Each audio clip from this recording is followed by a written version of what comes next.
For weeks, we watched this MiG-29 hunt Ukrainian drones over the Black Sea, flying low out of Kacha airfield in Crimea, hunting slow reconnaissance drones and vectoring local air defense batteries onto their targets.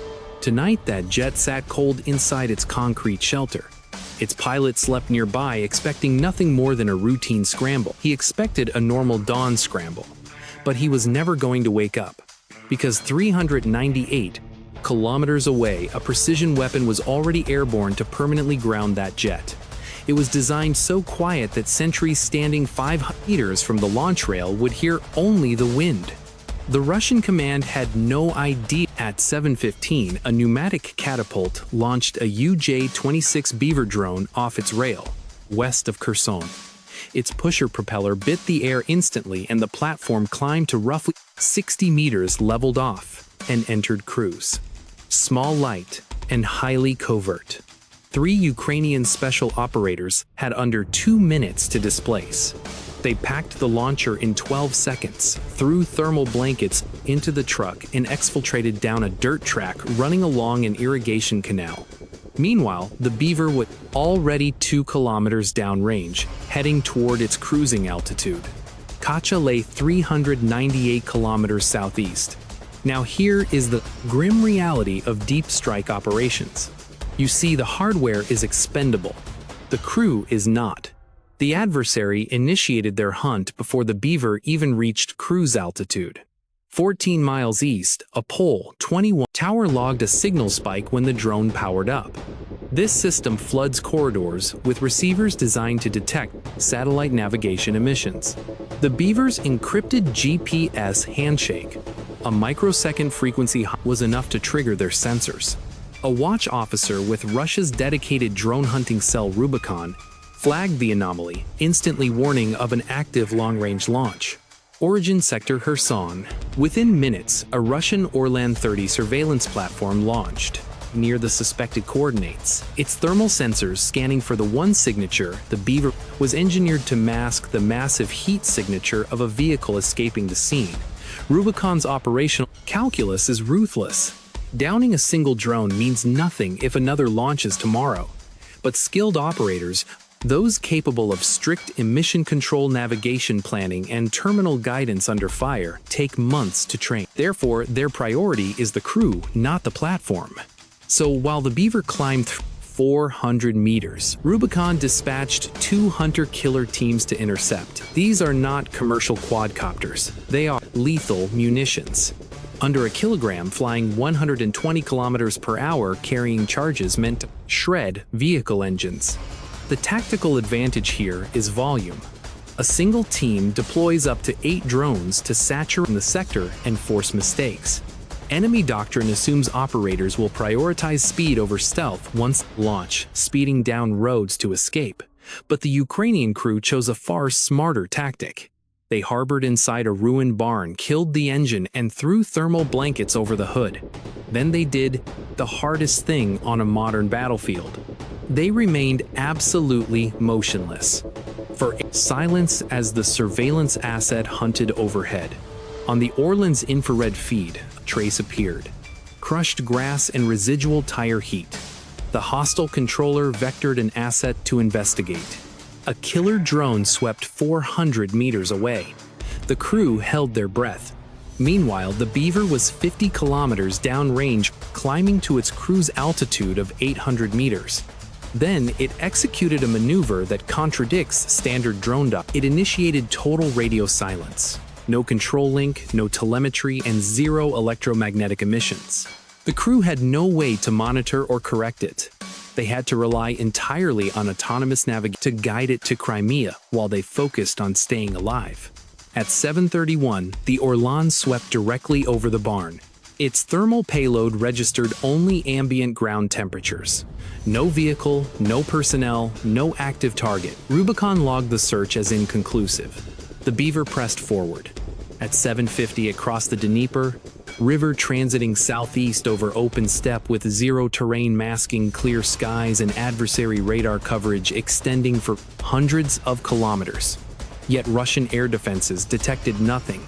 This is the crucial tactical reality. Platform's composite structure absorbs and scatters radar waves instead of reflecting them back to the source. At low grazing angles, its radar cross-section drops to virtually zero.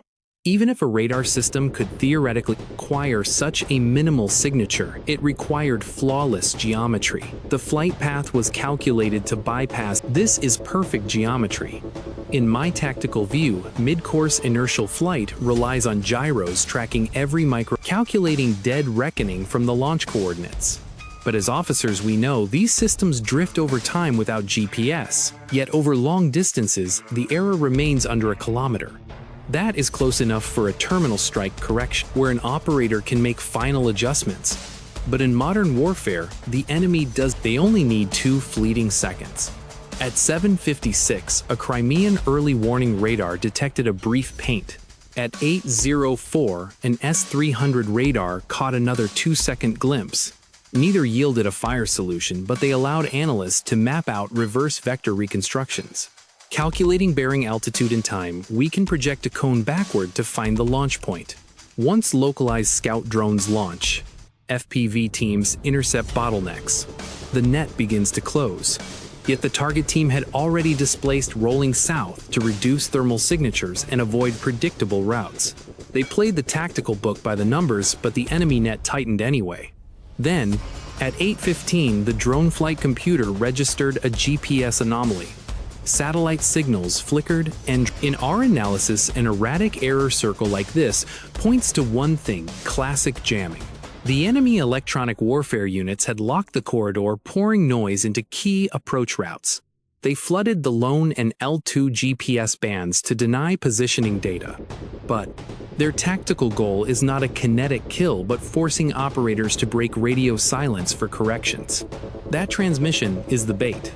Denied GPS, the drone reverted strictly to inertial guidance.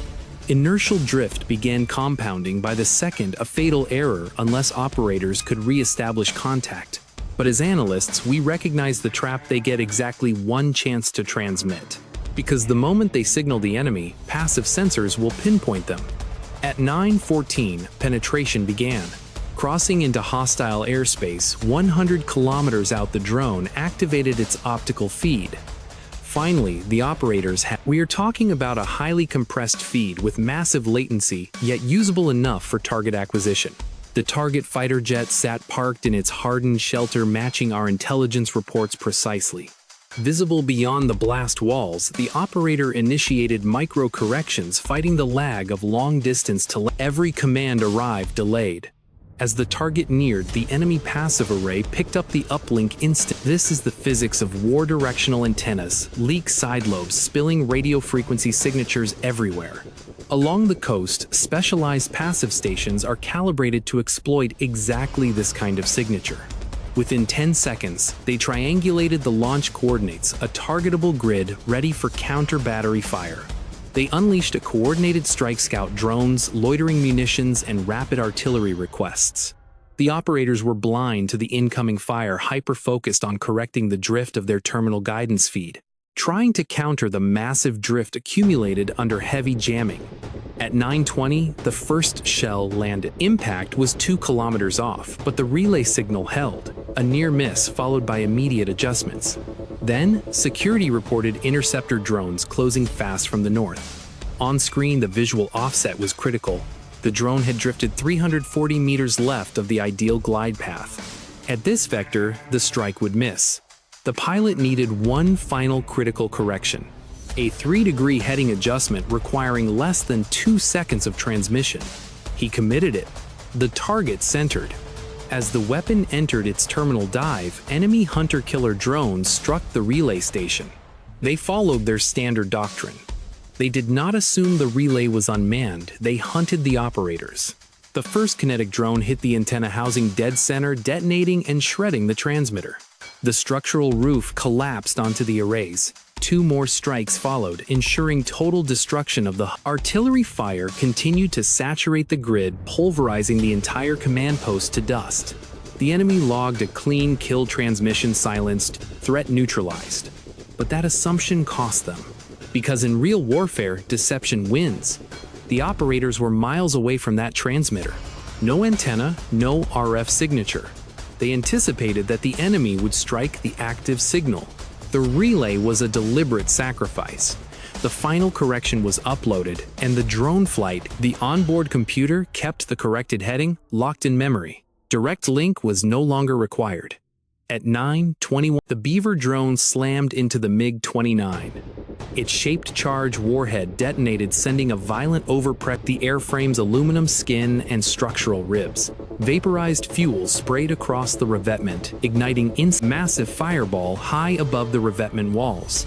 Secondary explosions followed as the fighter's onboard electronics and post-strike analysis revealed only a charred skeleton, melted wiring, warped titanium spars, and a ruined concrete pad. The jet had stood ready to scramble. Far off in the Kherson countryside, 3 Ukrainian operators remained completely because the very signal Rubicon's electronic hunters targeted the transmission link was merely decoy bait, one drone reaching a parked jet.